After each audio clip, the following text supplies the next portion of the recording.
It's waxing lyrical, baby. Hello, Waxers, and welcome to Waxing Lyrical Mains and Dutch. I'm your host, Mains, and my colleague, a lead writer for Rota Visits, Mr. Neil Dutton. How are we, Neil? And congratulations. Thank you very much. Very, very excited to talk about this game for the third time. Yeah, we haven't really planned this out very well, have we? That for some reason our show seems to have been last on the list of shows that we've done related to this. For those who aren't aware, we did this show for the Blue Room. Ironic, as I'm wearing a top of a different team right now. Um, Anyway, with the wonderful Dave Downey, where we discussed the Super Bowl, and then Neil, you went on to my former local, your local radio station, Radio City, talk to talk about the game again. So we thought only fair that we talk about it again here. And for all those people who've joined us from the Blue Room, welcome both of you. Yeah, we will annoy you. Yeah, we were probably, I wouldn't say like funny, I'd say reasonably amusing. You'll get over it after about 3 episodes.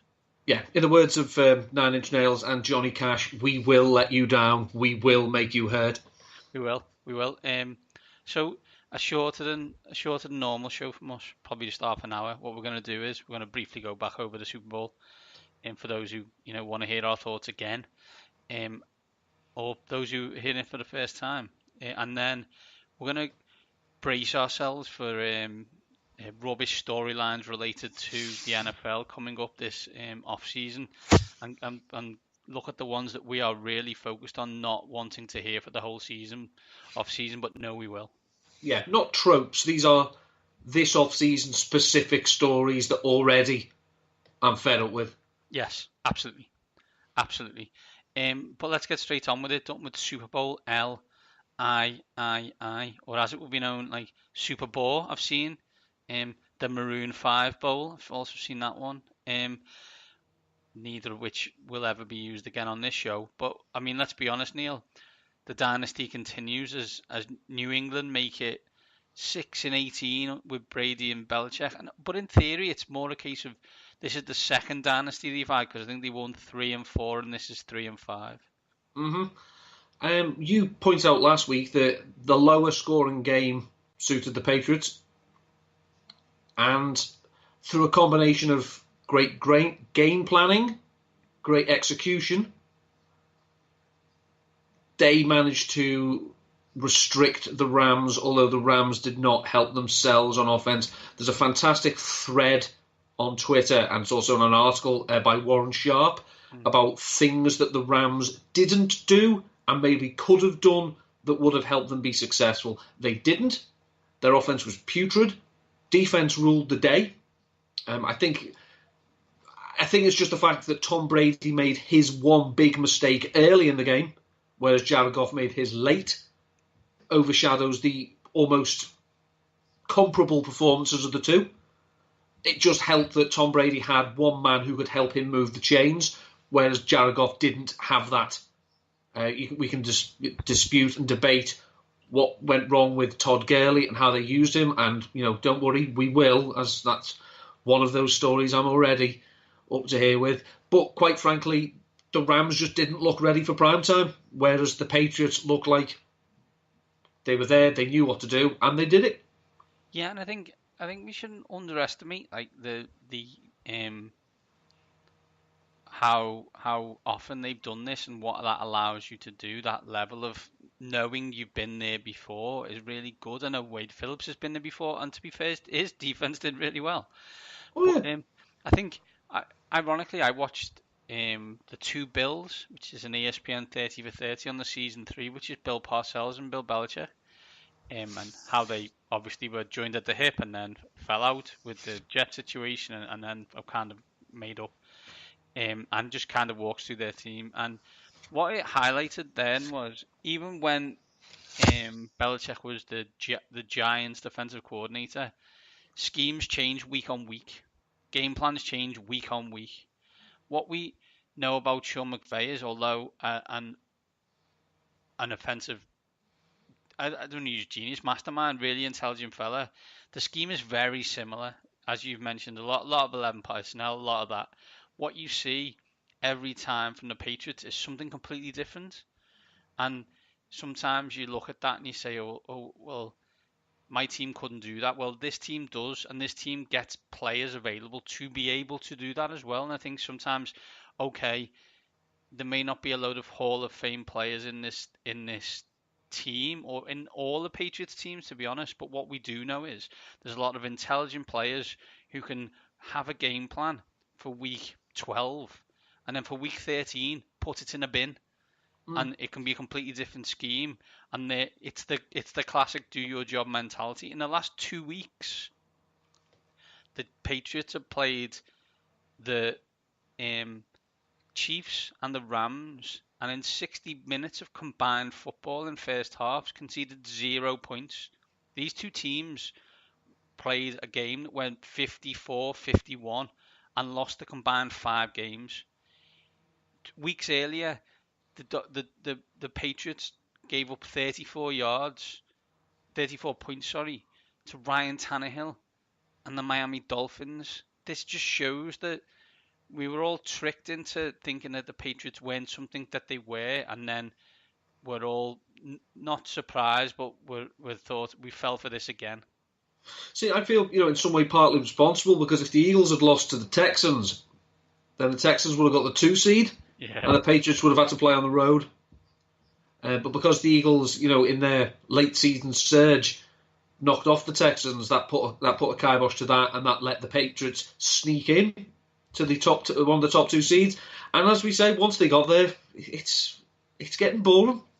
Yeah, it is. But I think what we need to be clear about is there was 2 very good defenses on show in terms of not conceding points. I think they did things in different ways. I think people expected the Rams to get more pressure on Tom Brady than they did. I think it's a great showing by the Patriots offensive line that they didn't. But they still only conceded 13 points, right? So yeah. It's 13 points in 11 drives. It's not unheard of. The Patriots defense was also excellent. I think, Stephon Gilmore was wonderful. Those type of players have really stepped up for the Patriots. However, it did help that Sean McVay seemed to put on his Washington Redskins uniform again, and just I've seen that offensive display before in the past. It was Sean McVay and Kirk Cousins. I've seen it. I've watched it multiple times. Now it doesn't didn't mean need to see it again, did you? I didn't need to see it again. Like I've got the scars. Like most weeks, Washington moved the ball up and down the field and then kicked a 24-yard field goal. But in this situation, he didn't even move the ball up and down the field. It's as I say, I made mention of it last week, and last year, Doug Peterson came out and essentially said, "Balls to the wall, boys. I'll give you everything if you give me everything in return. So I'll give you the plays if you show me you can make them." This week, the Rams showed Sean McVay that they couldn't make the plays, and he showed them that he wasn't prepared to let them try. That punt in the first half in Patriots territory, game was over from that then. That had Jay Gruden's stink running right through it. And I'm blaming you. Yeah, that's not exactly Kyle Shanahan and Mike Shanahan, is it? That is definitely a Gruden-esque scenario. And sometimes, Neil, it takes a while to wash that stink off. I think, we'll come on to it in stories that we're going to get bored about. They didn't play well in one game. It happened to be the most important game of the season. But apart from that, they scored 30 points a game for basically, 20 weeks. So I think we need to calm down and we need to blow this up and start again. Yeah. We may need to think about how we play bigger games against complex schemes and veteran defensive coordinators. I think that's fine, because we noticed they struggled against Fangio, they struggled against Belichick/Flores.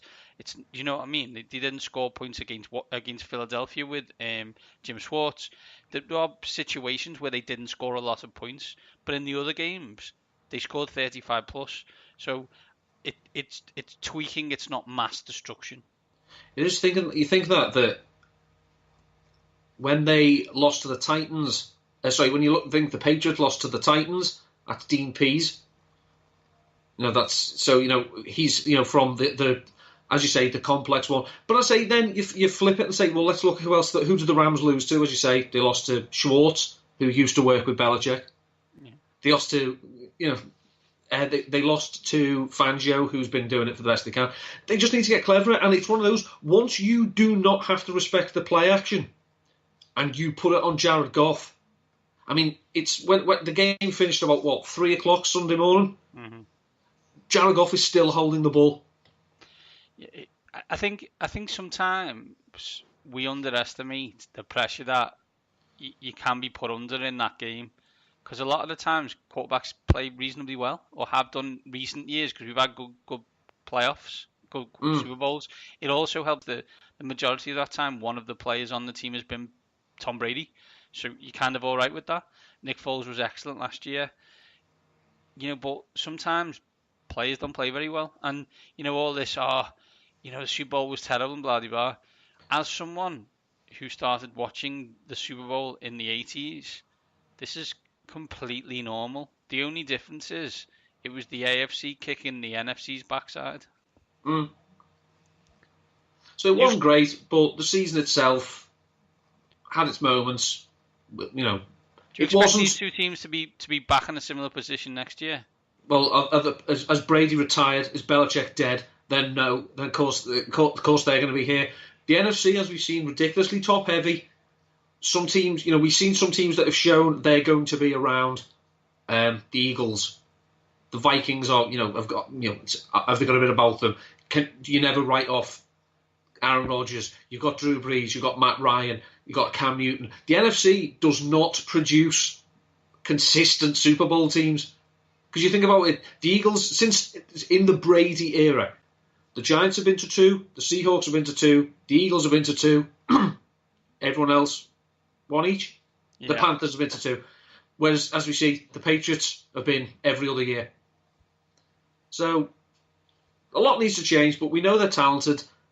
It's the Gurley question mark is going to linger. Yeah. Yeah, true. That's it on the Super Bowl for us. I mean, as you said, if you want deeper thoughts, we're on for half an hour with Dave on the Blue Room. Please download that. It's the Sporting Digest. Although, what did you call it on Twitter, Neil? You called it something else, which it wasn't, which I found hilarious, and then Dave retweeted it. But anyway, different story. I just called it the Blue Room, didn't I?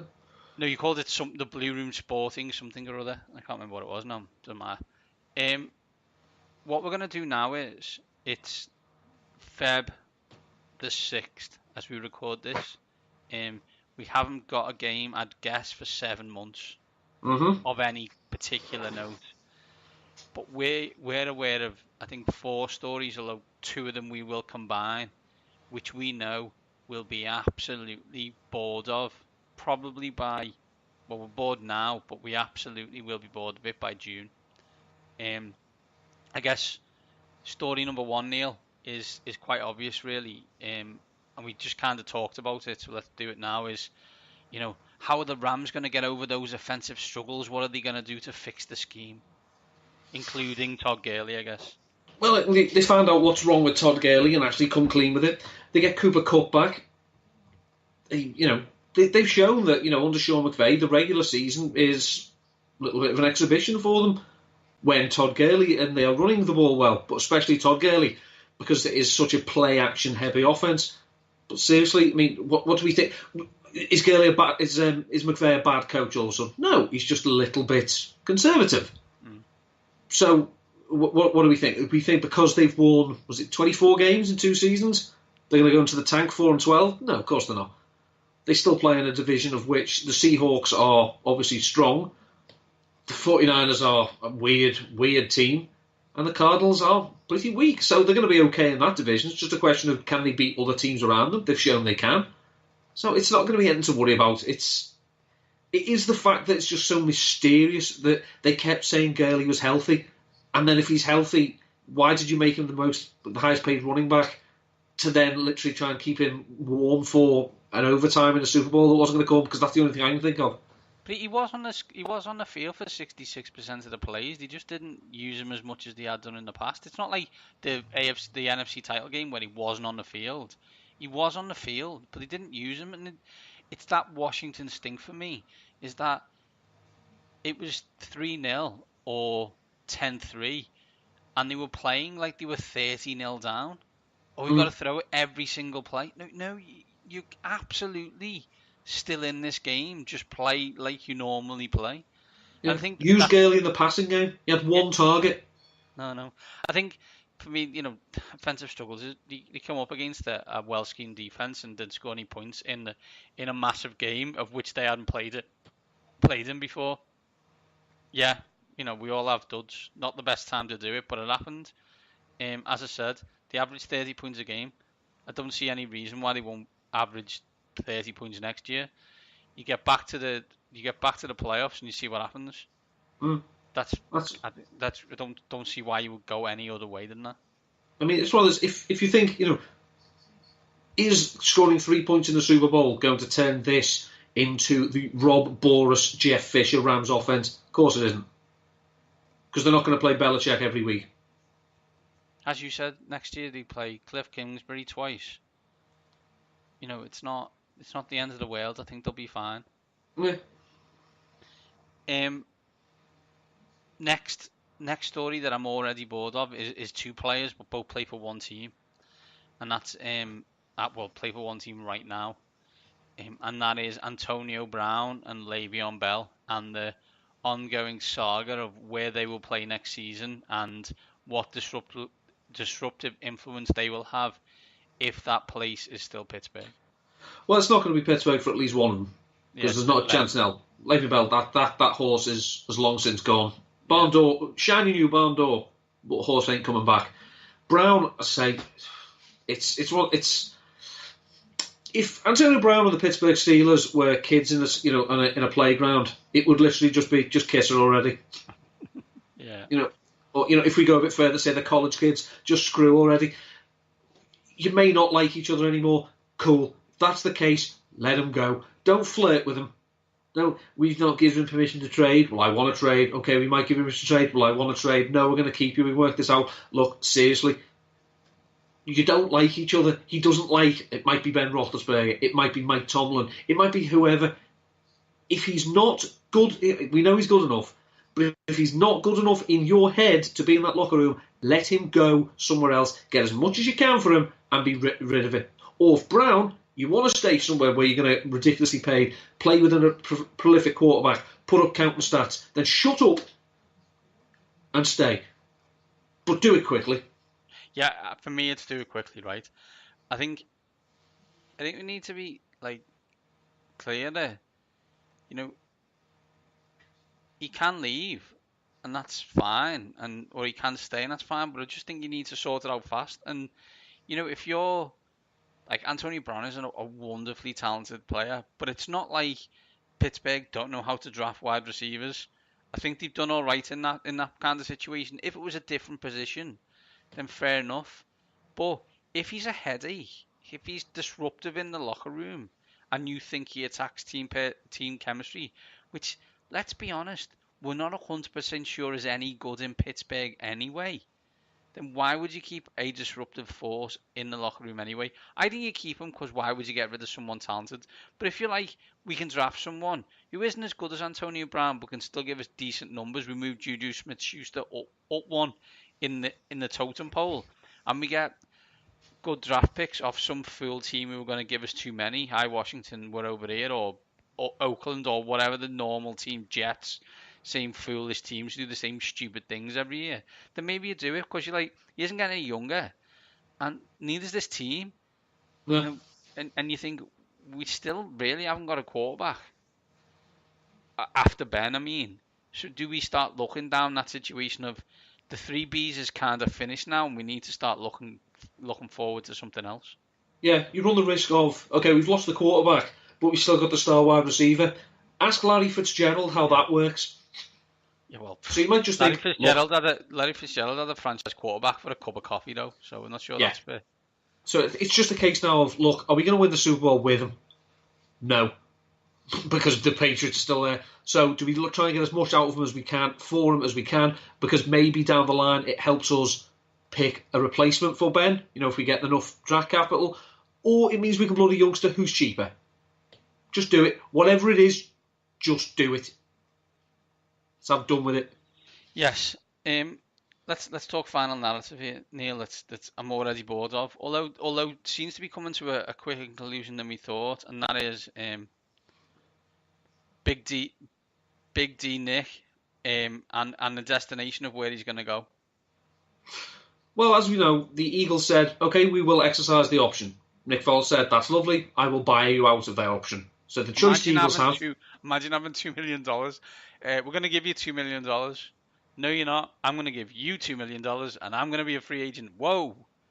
Yeah. You're going to give a team $2 million. That's wild. That's the kind of cash that'll open anyone's legs.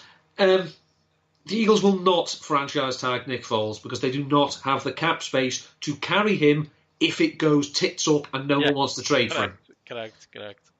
So now it's just a question of, okay, the Eagles have basically said, okay, we'll enjoy that third round comp pick in 2020 as opposed to a second round pick in 2019.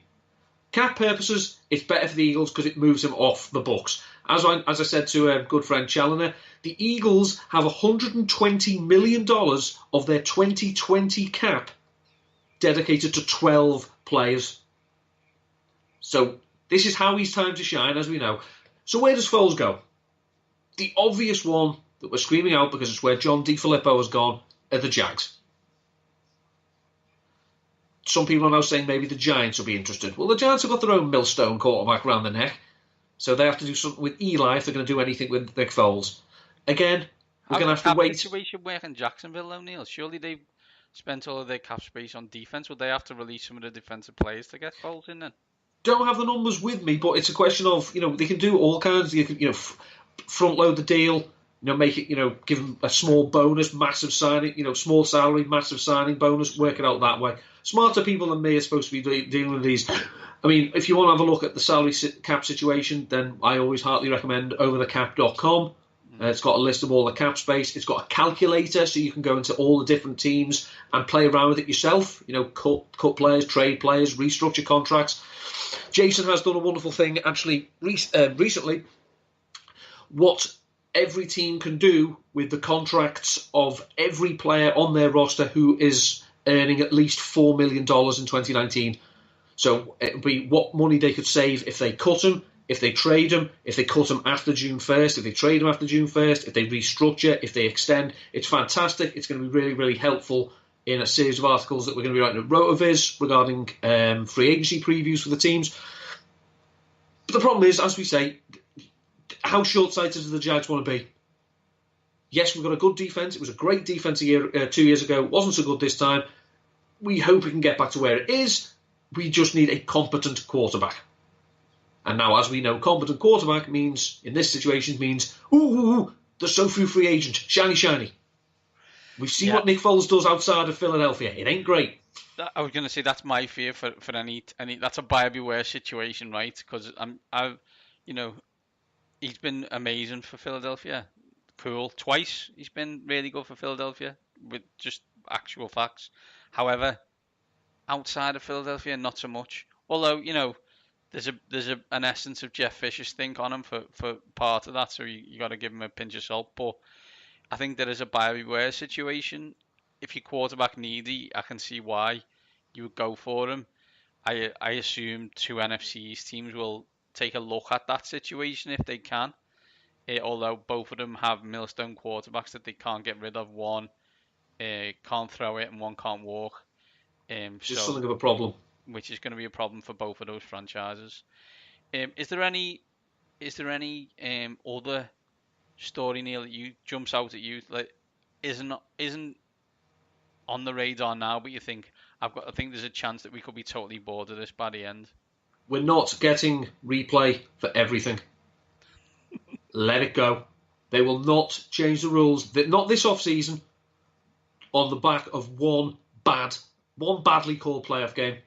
So don't expect that we're going to get, coaches still get 2 challenges but can challenge everything. Not going to happen.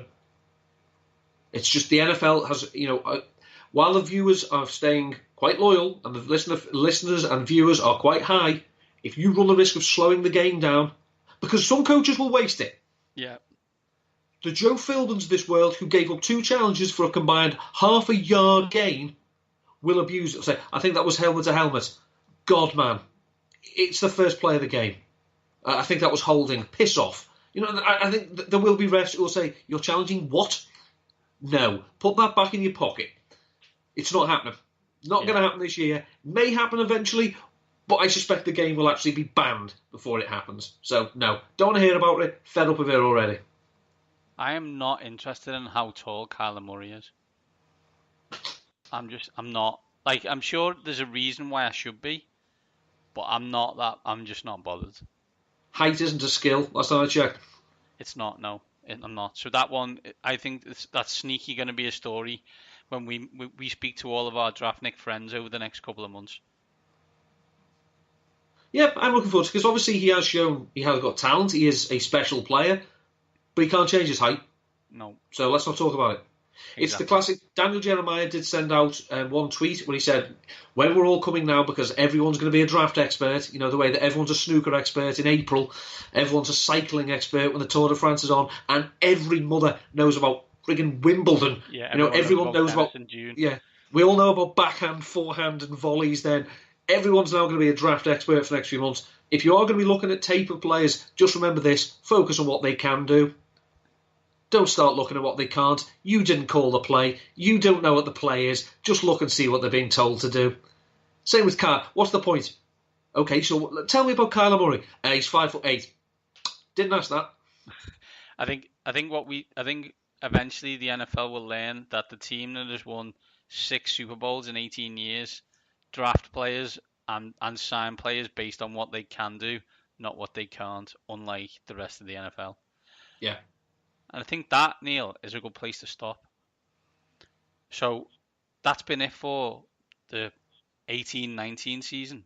Time to probably take a week off and then start focusing on off-season plans. Start chatting to our friends who are now much less busy, given the fact the NFL is over. Get some chats in, have some conversations. And you know what, Neil? Let's dust off some weird world stories from Florida and see how everyone's getting on. The weird world has been turning while the NFL season was going on. On that note, these top guys are out.